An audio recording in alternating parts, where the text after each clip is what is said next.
Ini saya tanya dulu, batu yang besar namanya apa? Batu gede. Batu gede. Yang lebih kecil lagi, kerikil. Lebih kecil dari kerikil, Iya. pasir. Lebih kecil dari pasir, Lalunya atom. nah, iya lah, molekul dan atom. Itu bersatu di dalam dua wadah.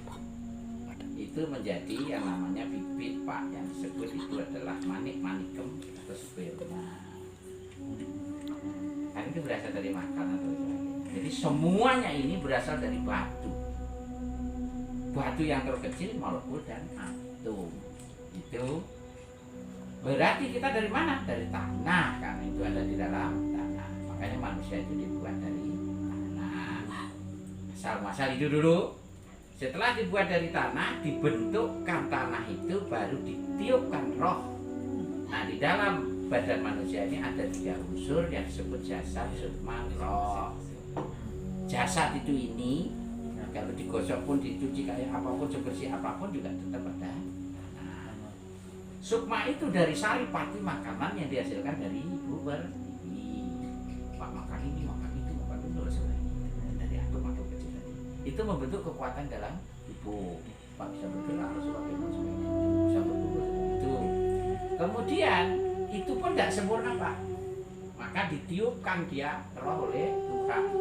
Jadi terjadinya persatuan antara sperma laki dan perempuan yang diwadahi di dalam kandungan ibu pertiwi 14 hari itu sudah hidup menjadi manusia. Maka ketika kehamilan 14 hari digugurkan atau keguguran tidak diupacarai dan pengakuan, itu sudah hidup dan akan menjadi penyakit dalam tubuh. Karena nanti dia umur 10 tahun dia akan menuntut kepada kita, siapa sumber saya itu? Bapak saya mana, ibu saya mana? Nah, di dalam kitab Veda pun ada. Ketika induk sapi disebar ribuan di tengah lapangan, ada satu induk yang punya anak, dia akan bisa mencari. Gitu. Makanya ada upacara ngerampung dan lunak. Kalau tidak begini, pengaruhnya apa, Pak? Pengaruhnya adalah terutama seorang ibu nanti akan bermimpi ketika sudah umur 10 tahun. Saya kok nggak diakui? Kata rohnya itu membuat hati kita tidak tentram. Efeknya adalah usaha kita tidak akan pernah bisa maju, Pak. Pikiran rusak, di keluarga ada masalah sedikit jadi besar. Itu cirinya. Dan ciri-cirinya adalah biasanya sering ketemu mimpi seorang bayi. Hidup karena dia matinya belum bisa diterima. Itu ini penting. Ini kalau mau tahu asal asalnya dulu begitu, orang keturunan itu panjang. Anda ya seperti itu ya, Pak ya. Gitu. Nah, kemudian di dalam diri kita, di dalam sukma ini ditaruh oleh Tuhan yang Maha Kuasa itu yang namanya roh tadi diiringi oleh 4 pengiring. Kalau di Islam itu malaikat 4, kalau orang Jawa bilang sedulur papat 5 pajar, kalau di Bali adalah kandung 4 pati, kandung 4 lari, kandung 4 budak, kandung 4 sari. Ya, apa ya, Pak ya? Itu letaknya nanti di mana-mana, saya tahu kan letaknya. Itu Pak, asalnya begitu. Nah kemudian udah tahu ya asalnya ya, asalnya begitu. Asal Pak dari jawab aja dari tanah yang berikan pertanyaan. Coba jelasin dia, bingung juga dia. Ya, nah kemudian setelah kita tahu asal kita sudah lengkap, ada jasad, sukma dan roh. Tadi jasad dibentuk dari tanah, saya ulangi lagi, sukma dibentuk dari sari mati makanan, roh adalah tiupan ilahi. Gitu. Maka hukumnya ketika 14 hari itu digugurkan dalam kandungan adalah hukumnya pembunuhan. Ini menjadi dosa besar. Bayangkan punya anak kemudian nggak dirumah sampai umur 10 tahun. Datang ke kita, dia mau minta pengakuan, dia minta baju, dia minta makan, dia minta nama, kita tidak akui. Padahal di situ adalah sumbernya, di situ adalah magnetik dia harus berada. Kalau ini diambil oleh para balian yang kurang ajar, ini dipakai nyakitin orang, sangat sulit untuk disembuhkan. Kecuali orang yang paham kan kasihan anak kita dipakai itu yang disebut menjadi komo urung. Terus dia bibet di dalam rumah kita, efeknya kita panas, kerja mati-matian gak jadi, ada aja sengkalanya. Jalan satu-satunya gimana? Panggil, beri nama, beri baju, beri pakaian, beri makanan. ruin. Maka tatanan Bali menggunakan cara Makoda. Gitu Pak, ya itu kalau gitu ya. Nah, terus kemudian setelah Pak tahu asal Pak, terus untuk apa Bapak dihidupkan ke dunia sih? Dari umur 0 tahun dalam kandungan ibu kandung, di situ melakukan payogan, lihat bayi, melakukan payogan. Di antara 8 bulan sampai 9 bulan ini dia menangis karena sudah penuh di kandungan itu, geraknya sudah sempit, maka dia akan dibunuh di situ, terlahir kembali ke dalam ruangan yang lebih luas, yaitu kandungan ibu pertiwi. Jadi kita ya, berapa ditargetkan oleh Tuhan umurnya?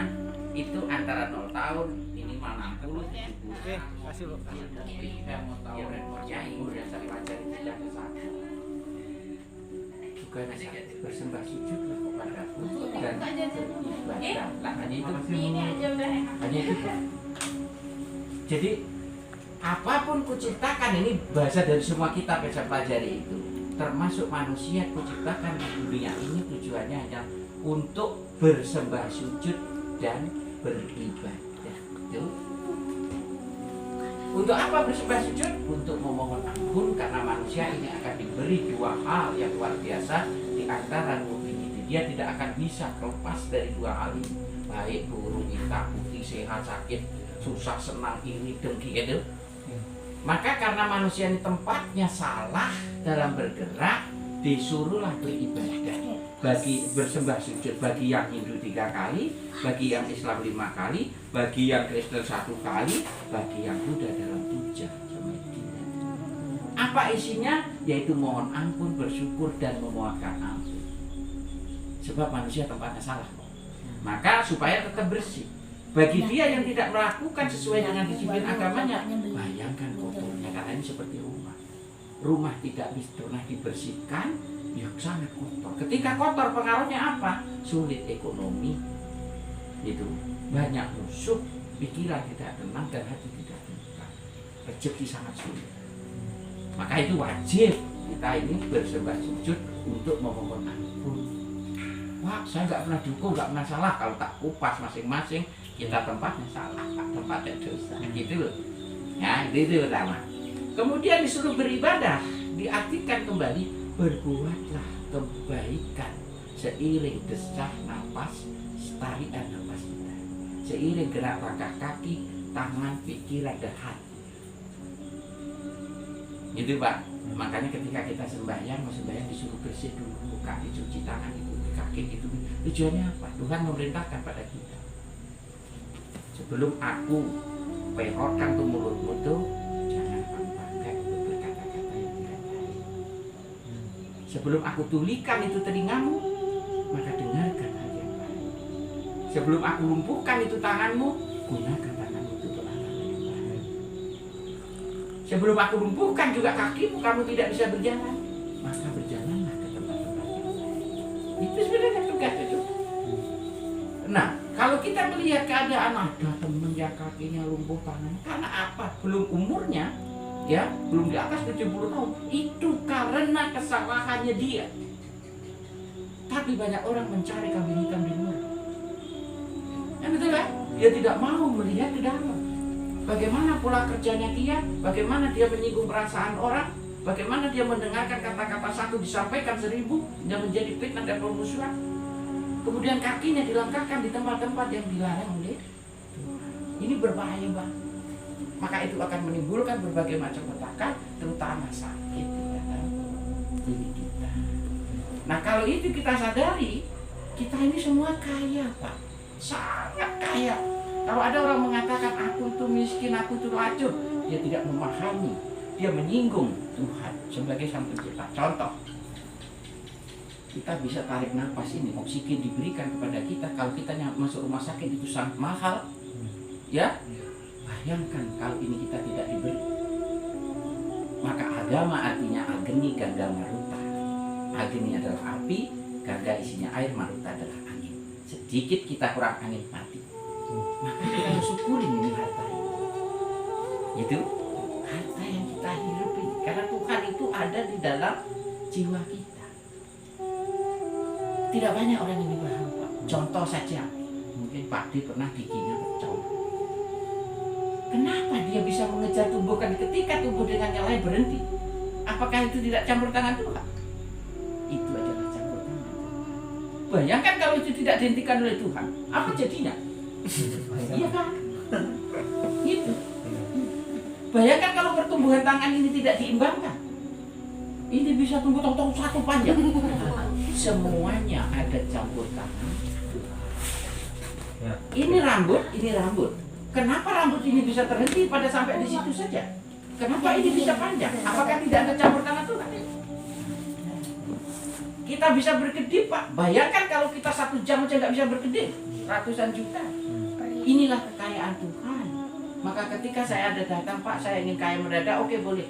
Saya carikan cara. Anda akan jadi miliuner. Seketika itu. Datang dengan keluarganya ini teman saya. Siap jadi orang kaya? Ada Pak cara spontan? Ada. Saya bel teman saya Singapura, Dok, ini ada yang mau jadi kaya spontan. Berapa harga ginjal 1? 6 miliar. Tawarin. Orang tidak menyadari kita diberikan kekayaan oleh Tuhan seperti itu. Maka karena tidak menyadari, dia tidak bersyukur. Yang dia anggap kekayaan adalah harta benda yang real. Tidak, itu hanya sebagai alat. Kalau kita memahami di sini, di luar gampang, Pak. Saya bisa mengambil sehari 1000 pekerjaan karena saya menyadari kekayaan Tuhan yang di sini. Di luar itu, saya untuk beribadah, melakukan pekerjaan itu, ini untuk orang lain. Dan Tuhan sudah mengukur pada rezeki pada kita. Ukuran kita perut kita, Pak. Tuhan itu sudah mengukur. Perut kita isinya sepiring seperti yang kita makan tadi. Cukup sudah. 10.000, 20.000, jauhnya 50.000, sudah cukup. Pak, kalau ukuran kita segitu, apakah kita tidak boleh berdoa pada Tuhan dengan minta banyak? Boleh. Tapi yang perlu kita diingat, ketika kita minta 1.000.000 piring, Tuhan sebagai pengasih penyayang kita diberi. Tapi apakah kita mampu makan itu? Ini terjadi pada saya, Pak. Saya dulu nggak punya rumah, saya doanya salah. Kepada Tuhan, berikanlah saya rumah yang banyak. Hari ini saya tidak bisa nempatin rumah saya. Di mana-mana ada. Di Jawa, di Bali, di Karangasem, di Surabaya. Nggak bisa. Ini doa salah. Gitu. Kita minta uang, Tuhan akan memberi. Triliunan memberi. Apakah kita bisa membawa itu? Nggak akan bisa. Maka ketika kita minta sama Tuhan, doanya harus benar. Ya Tuhan, berikanlah saya harta benda yang banyak, supaya saya bisa berbuat kebaikan kepada orang lain. Sebab saya tidak akan mampu untuk membawa itu dan memakannya. Kalau itu doanya indah. Karena kekuatan kita ini 1 piring. Betul kan? Berarti ketika kita diberi banyak, itu adalah hak orang lain. Maka muncullah ajaran agama beramal, sedekah, sedekah, beryaknya dan sebagainya. Ini yang saya katakan, saya bekerja itu ibadah. Urusan luar itu saya anggap ibadah. Punya ilmu, saya berikan ilmu. Punya harta benda, kita bagikan sekian persen kepada mereka. Ini kalau kita hidup bisa begitu, maka hidup kita dijamin 3 hal. Yang pertama, kita akan disehatkan sampai kita mati, dijaga oleh Tuhan. Kemudian yang kedua, kita akan dijaga keamanan kita dimanapun kita berada oleh Tuhan. Yang ketiga, kita akan selalu dalam keadaan berkecukupan. Nah itu, jadi fungsinya untuk apa kita di bumi ini? Untuk bermohon ampun, bersembah sujud dan beribadah. Yang saya maksud beribadah, berbuat baik. Bapak bekerja di multilevel di ini, pakai dasar ini. Kalau dasar ini Pak pakai, sudah akan dapat banyak. Tapi kalau saling rebutan, maka akan berbahaya. Itu kita nggak akan dapat. Maka guru saya berkata, Gus, jangan pernah kamu ngejar emas yang ada di sana, karena semakin kamu kejar, tidak akan kamu dapatkan. Terus bagaimana guru caranya? Berpikirlah dan berdoalah kepada Tuhanmu supaya emas itu yang mengejar diri. Caranya cari sendiri. Tuh. Kemudian guru saya yang di Hindu, dia berkata, kalau kamu ingin mendapatkan yang banyak di bumi ini, buatlah kolam dan isi bunga-bunga tunjung di dalam hati dan kehidupan. Maka semua kata-kata binatang akan datang. Nah, contohnya siapa? Bapak datang, ibu datang, itu datang. Setiap hari ada orang datang. Iya. Bahkan duduk ngalakunya bangun pipis Pak toh. Tuh, ini toh. Ini bukan saya pamer ya, tapi banyak juga nih Pak toh. Ngalamnya namanya. Itulah dia datang dan saya tidak pernah melihat itu. Ini satu. Nah itu Pak ya. Jadi intinya kita harus bersembah sujud sesuai dengan keyakinan kita. Kalau kita ini lakukanlah 3 kali, pagi, siang, dan sore. Dan di situ ada makna kesehatan yang luar biasa. Kalau kita lakukan mohon ampun di pagi hari, berarti akan menghapus kotoran dari sore hari ke pagi. Sehat kita. Benar Pak? Kalau kita mohon ampun di siang hari, ini akan menghapus kalau ada dosa-dosa yang sengaja tidak sengaja dari pagi sampai siang. Kalau kita melakukan doa di sore hari, mohon ampun, ini akan menghapus dosa-dosa dari siang hari ke sore hari. Apakah kita tidak sehat dan indah? Tapi banyak orang tidak mau melakukan itu. Nah itu ya, bisa-bisa ya, minta supaya dikit-dikit. Kalau diceritain semalaman nggak habis. Oke, habis begitu kita mohon ampun, kemudian memohonkan ampun. Kepada siapa memohonkan? Kepada orang-orang yang telah lewat, yang melahirkan kita ada di bumi. Baik itu yang masih ada ataupun yang tidak ada. Ibu bapak kita, kakek kita, cangkah kita, kopi kita, pewaran kita, bongkok kita, gitu. Perlu. Kenapa? Karena dia seorang manusia. Mungkin dulu sebelum dia kembali kepada Tuhan, kena reng amoring acin dia belum sempat memohon ampun. Maka di situ muncullah ajaran ada buah karma, ranting karma, dahan karma, batang karma, duri karma, dan akar karma. Itu ajaran agamanya Pak. Ya, bisa dipahami. Maka jangan pernah meminta lagi kepada beliau. Banyak umat kita yang salah. Masih meminta, ini sudah susah. Gak perlu meminta, mohonkan ampun supaya tidaklah waris-waris karma ini membuat kita susah dalam hidup. Ketika dia diampuni, secara otomatis hidupnya tenang, menjadi jiwa-jiwa yang tenang di sisi Tuhan. Tapi banyak orang yang meminta. Contoh Pak, kita sakit, saking sakit kesana kesini, mubat sing seger-seger ya dokter Bali yang harus dekat-dekat sing seger-seger, tunasan dan cak leluhur. Kebetulan leluhurnya dulu itu seorang petani, ilmunya hanya petani. Kira-kira kalau kita minta kepada leluhurnya kita, bisa ngobatin nggak? Nggak bisa. Ini satu. Itu banyak. Doa itu menjadi salah, menjadi dosa, gitu loh. Itu. Maka berat leluhur begitu. Bahkan kadang Pak, ya, tanahnya dijadikan rebutan, sangka gereja punya jadikan rebutan, dipecah-pecah. Lah waris karmanya, kenapa tidak ada yang memohonkan ampun? Ini fungsinya. Kenapa waris itu tidak direbutin? Karena itu yang membuat anak cucu menjadi susah. Harusnya warisnya dijaga. Kalau dijual manfaatkan yang baik. Kemudian dosa beliau juga kita harus ambil. Maka ada orang, Pak, saya ini sudah tiap hari ganti maturan, sekali sholat, bila dan kewa. Inilah bentuk waris karma. Maka jalan satu-satunya supaya cepat terputus, tiap hari dengan 3 waktu atau 5 waktu mohonkan dia ampun. Kan begitu harusnya. Maka enak kita. Itu akan memotong waris karma yang ke bawah. Nah itu tugas. Jadi mohon ampun untuk diri kita karena kita tempatnya salah. Kedua, memohonkan ampun. Kemudian memohonkan maaf dan memohonkan ampun kepada orang-orang yang menyakiti kita. Wah ini sangat luar biasa Pak, kalau memohonkan ampun orang yang menyakiti kita kan. Dalam bisnis kita ditipu, dalam diri dan sebagainya. Dicaci maki kita, benar dijadikan salah satu. Maka ini muncul ajaran di agama. Yang cening bang kotoran, benar bang. Di Kristen ada, kamu pipi kirimu ditampak, kasih ya pipi kanan. Itu. Begitu juga di Islam ada.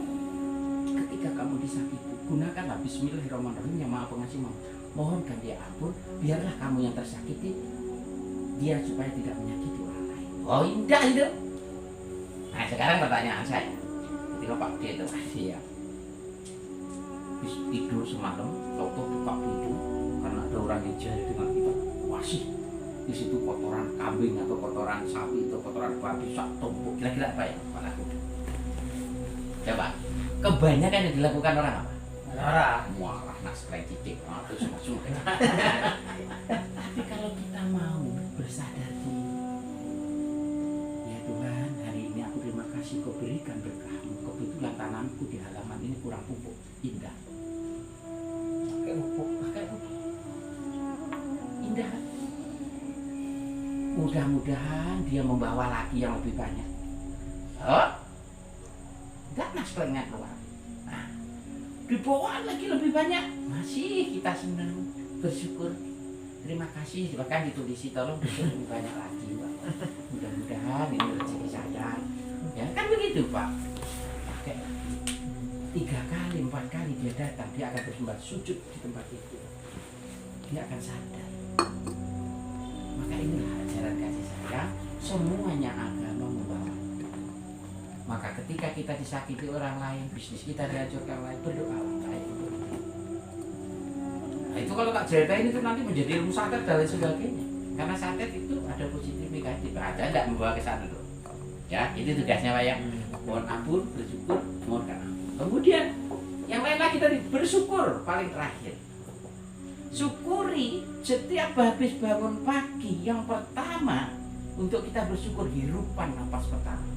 Bersyukurlah, bergembiralah dalam motivasi, sambutlah pagi dengan mentari itu, tulis program-programnya, ayo jalannya. Baca tulis itu. Karena pagi-pagi semangat indah. Itu biarkan kita jalani prosesnya, nanti kita nikmati hasilnya dengan program yang jelas. Karena kita akan bisa berpikir pagi itulah pikiran kita akan seiring munculnya mentari pagi sampai sore ini muncul begini.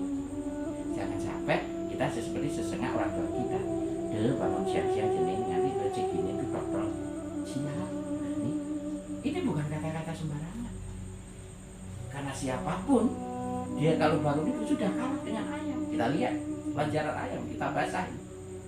Ayam itu pagi datang ke tuannya. Sama Pak, jamnya itu. Nanti ajaran apa yang ada di sana? Tuhan memberikan isyarat. Datang ke tuannya, kalau ada yang nungguin dia makan. Habis itu pergi dia. Kakinya semua itu mencari dengan anak-anaknya. Waktunya juga pulang. Kadang-kadang tidur. Ajaran apa? Ini adalah ajaran mengajarkan kepada kita sebuah kedisiplinan. Bagi orang yang disiplin waktu, disiplin berdoa, disiplin semuanya, maka dia akan berhasil. Oh itu, jangan kalah dengan ayam. Orang masih dikasih tuannya, dikasih oleh Tuhannya, dia masih berusaha kok. Sini nggak ada, ke sana dia datang, situ nggak ada, sana ada, di situ nggak begitu. Siapa yang bisa meniru ajaran Tuhan ini, saya jamin hidupnya sukses. Tapi yang nggak bisa, dia dapat uang banyak, pasti gini. Dia dapat uang banyak, pasti gini. Itu yang terjadi. Nah itu, jadi kita harus bersyukur. Mensyukuri bukan kita mendapatkan uang besar, undang temen, makan-makan banyak, itu udah biasa. Tapi yang paling istimewa di mata Tuhan ketika kita disakiti orang lain dan kita mau mensyukuri ketika bangun pagi lupa napas pertama. Tangan kita masih bisa bergerak, mata kita masih bisa terbuka, hidung kita masih bisa menghirup oksigen, mulut kita masih bisa menikmati kopi dan lain sebagainya. Kenapa ini kita tidak syukuri? Gitu. Kan itu Pak. Ya. Nah itu tujuan. Tadi dari mana sudah saya jawab. Kemudian untuk apa kita diburu? Dan kita mau kemana? Makanlah dan harus tahu yang dimakan. Minumlah dan harus tahu yang diminum. Berjalanlah dan harus tahu yang dituju. Menyembahlah dan harus tahu yang disembah. Ini penting. Jadi setelah kita hidup di dunia untuk bersyukur dan beribadah tadi dengan berbagai macam aktivitas kita masing-masing, maka di sini step yang terakhir kita harus kemana? Kalau kita percayanya kepada batu, maka kita akan nyampe kepada batu. Kalau kita percayanya kepada benda-benda sakral, kita nyampe kepada benda-benda sakral. Kalau kita percayanya kepada Sang yang tunggal itu, Sang yang dewasa, Tuhan yang Maha Esa, Allah Subhanahu, kita nyampe kepada Dia. Satang menjaga kita. Ya, ini penting supaya kita harus nyampe kepada Beliau karena tiupan roh awal tadi dari Beliau. Fisik kita dihancurkan ke mana Buddha, yang entah dibuang ke sungai, entah dibakar, entah apa ditanam. Itu fisik. Kan begitu Pak, mengembalikan unsur dari jasad ini ke unsur itu dengan nikmat. Tapi roh kita harus kembali kemana? Kembali kepada Tuhan. Jangan sampai melatih roh yang ada di dalam kolbu paling dalam ini kembali kepada batu-batu, kembali kepada pusaka-pusaka, kembali kita jadi hantu, jadi iblis itu. Karena itu tempatnya iblis. Nah, itulah. Nah, bagaimana caranya kembali? Di sini sudah ditunjukkan. Bersyukurlah, mohon ampunlah, dan memohonkan ampun dan beribadah. Itu kena di kayu padi sudah berkata, berbuat, bertingkah laku yang baik. Apakah ini sudah kita bisa jalani berapa persen ini? Nah, itu ya. Jadi kita harus kembali kepada Tuhan kita, yang kembali adalah jiwa kita. Kalau di sini sudah sangat baik di atas 75%, si upacara ini sih kenapa kamu gimana ya? Bangke ya bangke. Si kenapa? Karena itu adalah proses peleburan itu. Iya, pembalian. Tidak masalah. Bisa Pak dipahami Pak? Maka jalannya adalah makanlah dan harus tahu yang dimakan. Artinya dalam kita hidup di dunia itu, kalau itu bukan hasil keringat kita dan jerih payah kita, serupiah jangan sampai kita makan. Itu maksudnya. Minumlah harus tahu yang kita minum. Kalau itu bukan hasil kita, itu hasilnya teman. Kalau bukan hasil, jangan pernah dimakan, karena akan menjadi penyakit dalam diri kita dan sampai ke keturunan. Itu. Kemudian berjalanlah dan harus tahu yang kita tuju. Pak Gede, Ibu, Pak Made, suatu ketika sama, kita ini arahnya satu, yaitu mati meninggalkan alam ini menuju alam yang lebih besar. Tadi alam kandungan ibu, kandung sempit, ya Pak ya. Kemudian alam jagat raya ini luas, ini pun nggak kita mampu kelilingi ya. Kemudian kita akan kembali ke alam yang lebih besar lagi, alam nirwana, alam akhirat atau alam barzah. Ini lebih luas lagi. Tidak bisa kita berpolitik lagi di situ, karena mulut akan berkata apa yang dikatakan, telinga akan berkata yang dia katakan, hidung akan berkata, mata juga berkata apa yang dia lihat, pikiran juga akan berkata, hati kita berkata, tangan kita berkata, kaki kita semua berkata. Tidak bisa ada pembelaan di alam itu yang lebih luas, dan itu ribuan tahun alam nirwana ini dan alam barzah. Itu namanya Pak De. Maka bekalnya ini tadi, kalau dia tahu bagaimana cara mohon ampun, bersyukur, mohonkan ampun, dan beribadah di setiap gerakan apa yang dilakukan di bumi ini yang pendek, hanya umur 0 sampai 60, 70, 100 sudah legrek kita, nggak ada artinya. Maka bahasa saya, ketika orang mati adalah nikmatnya diganti dan semuanya akan diganti. Yang ganteng akan jadi gelek, yang bagus juga akan, yang cantik juga akan jadi reot, yang gagah juga jadi remuk redam, semuanya akan menjadi beot. Dan ini ada proses. Lahir jadi anak-anak, dunia anak-anak seperti ini. Dewasa mencari pengetahuan, kemudian nikah menjadi orang tua setelah punya anak. Habis ini adalah tua, setelah tua sakit-sakit dan mati. Inilah proses. Maka seperti saya sudah 60 tahun, sudah mulai menyadari saya harus tahu jalan balik kita, dan seharusnya dari muda kita sudah sadar itu. Karena di alam sana yang saya bermain di dalam dunia roh, paham betul penderitaannya sangat luar biasa. Kalau kita tidak punya sanggup, ibarat orang meninggal itu, Pak De pergi ke Jakarta, yang perlu dibawa ada beberapa. Yang pertama, harus tahu alamat. Yang kedua, harus punya sanggup. Alamat nggak tahu, sanggup nggak ada, bekalnya nggak ada, kemana kita? Nyasar. Jadi apa kita? Jadi hantu. Kalau udah nyasar adalah jadi hantu. Maka kerjanya hantu adalah nakut-nakutin. Datang ke keluarga, nakut-nakutin Pak. Jelma itu. Alamat lengkap itu gimana caranya Pak? Alamat lengkapnya itu sudah diterangkan di kehidupan tadi. Maka setiap gerak pekerjaan kita pikirkan ada hukum baik buruknya.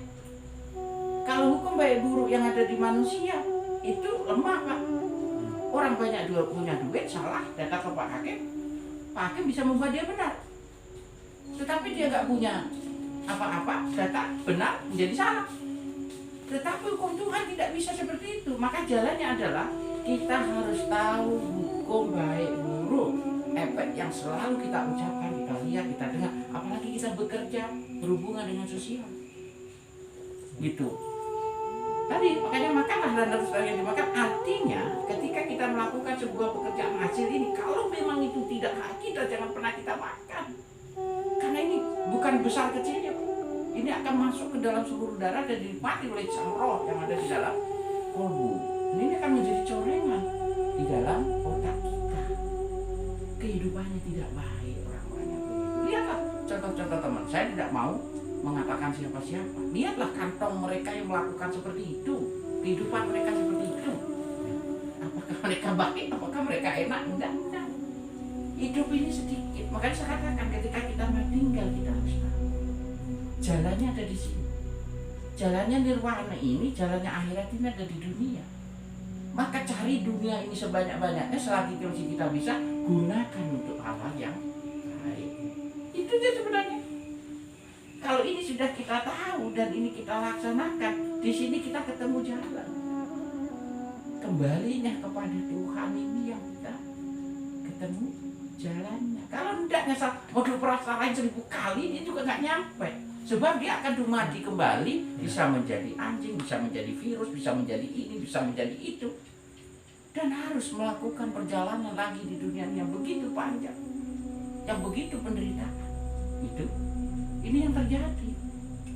Dan banyak terjadi.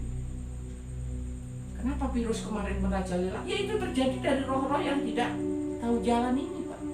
Kenapa dia harus menempel manusia? Karena hanya manusia lah yang bisa dia membawa ke nirwana. Tetapi menempel kepada manusia unsur yang sudah berbeda, maka akan dimusuhin sampai kapanpun terjebak dia. Maka ada satu ayat yang bijaksana mengatakan surganya dan nerakanya makhluk lain yang ada di bumi ini di tangan manusia. Itu.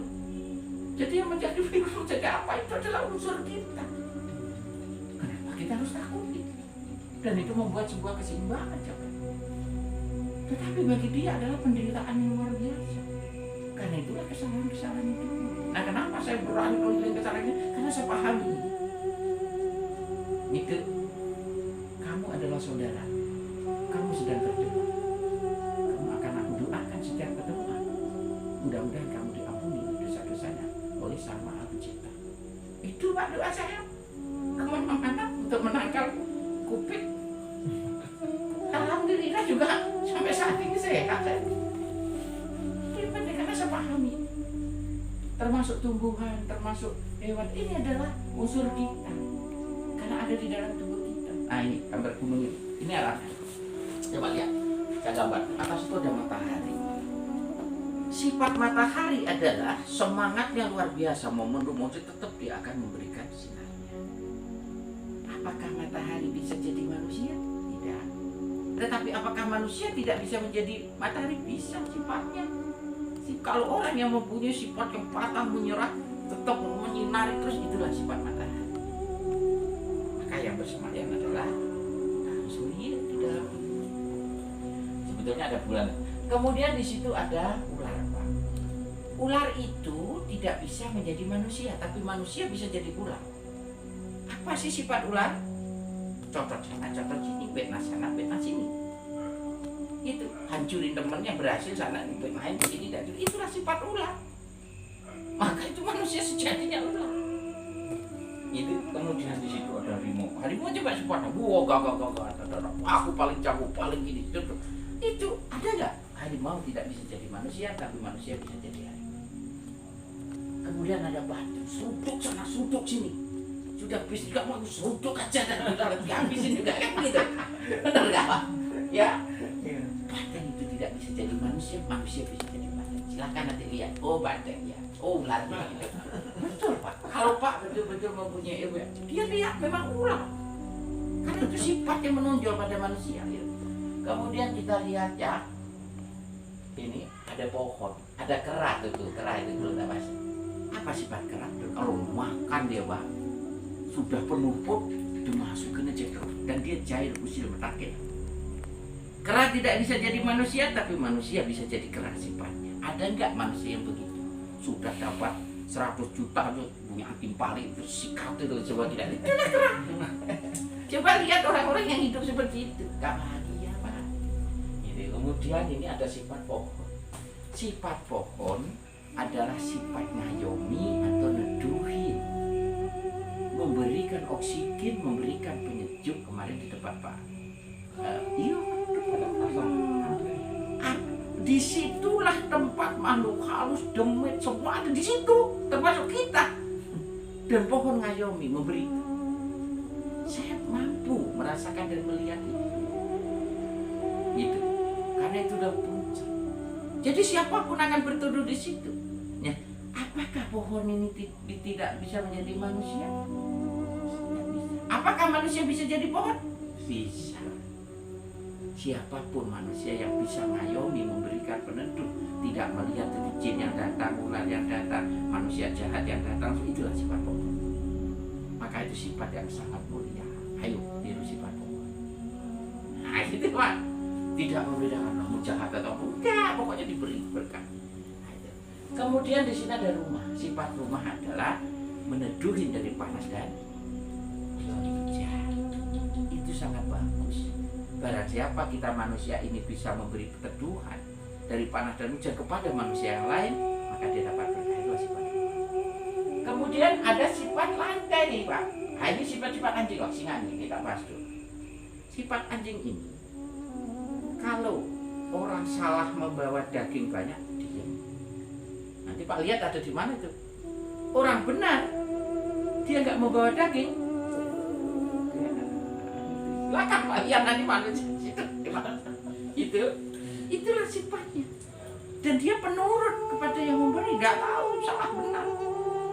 Itu yang banyak sekarang. Ya terserah saya nggak mengatakan ya. Nah, kemudian ini Pak, ini adalah nafsu kita ya. Ini yang saya sebut sedulur Bapak di Pajar atau tadi kandung Bapak tidak pada ini. Manusia bisa bahagia dari nafsu, dia juga hancur dari nafsu karena itu berbentuk nafsu. Keinginan-keinginan kita yang kita tidak bisa rem, kita tidak bisa manajemen. Ini nafsu kita berbentuk angkupati, lacipati, panispati, sedulur Bapak di Pajar sama. Kalau kita bisa membawa itu, kita bahagia. Tetapi kalau kita tidak bisa membawa, hancur. Hancur lembut contoh demen kena lu. Ya, demen kena lu. Kemudian ada acara ini yang kalender macam-macam dah. Ya cepat lakukan deh gitu. Kumpul deh gitu. Kira-kira masyarakat menyebut apa? Kumpul kebo. Kumpul mau kebo, padahal manusia berarti kebo. Kan, iya kan Pak? Nah, nafsu kan ini melakukan hubungan suami istri tanpa persetujuan kan nafsu. Tapi karena tidak ada persaksi dari manusia lain, dibilang binatang. Itu nafsu. Maka kalau ketahuan layak banyak, jadi petaka, hancur. Karena ada pelanggaran.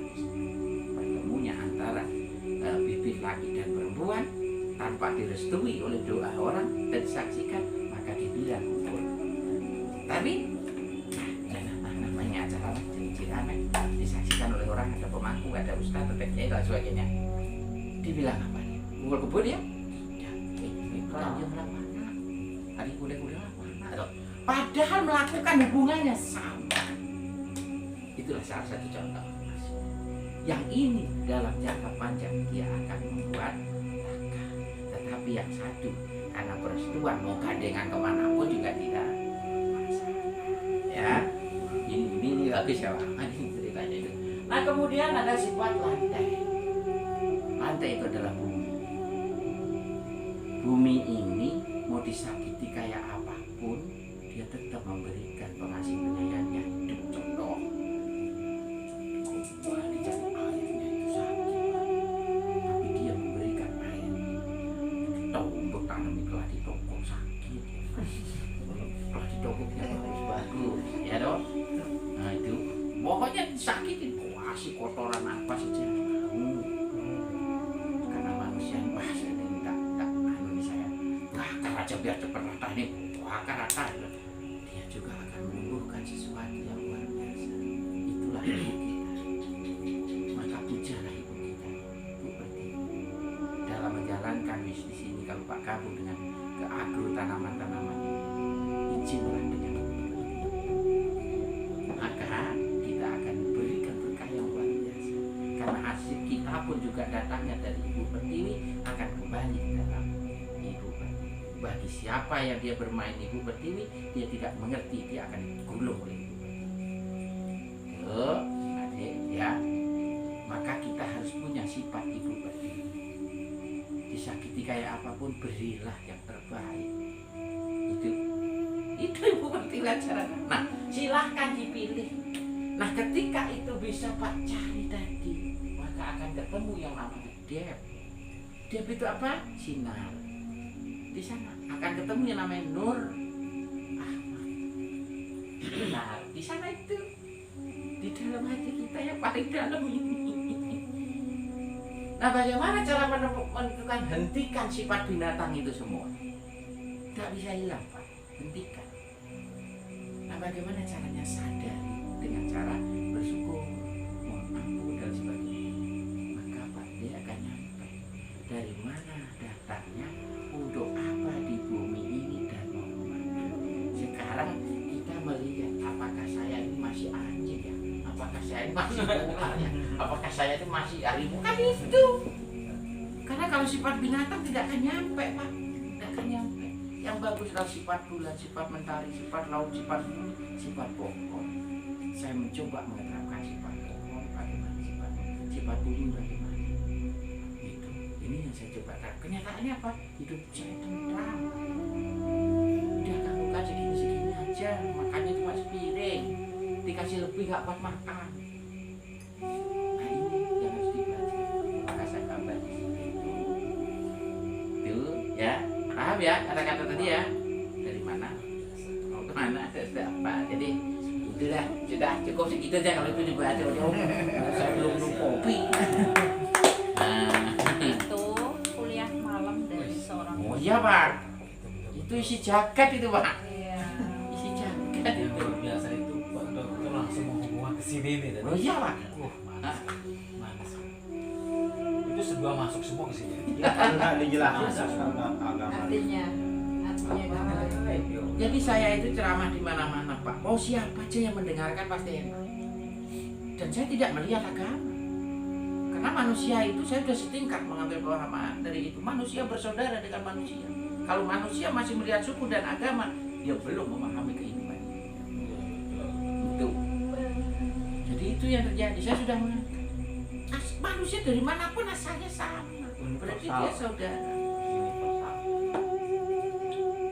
Nah, itu Pak, dari ceritanya. Itu udah lengkap lagi. Kalau dikupas lagi nanti sampai kenyataannya, biasanya kalau saya jam segini itu teman-teman yang datang dari para pemangku, kiai ustadz itu, oh di sini tuh meledak-ledak. Karena yang mendengarkan bukan dari mereka semua.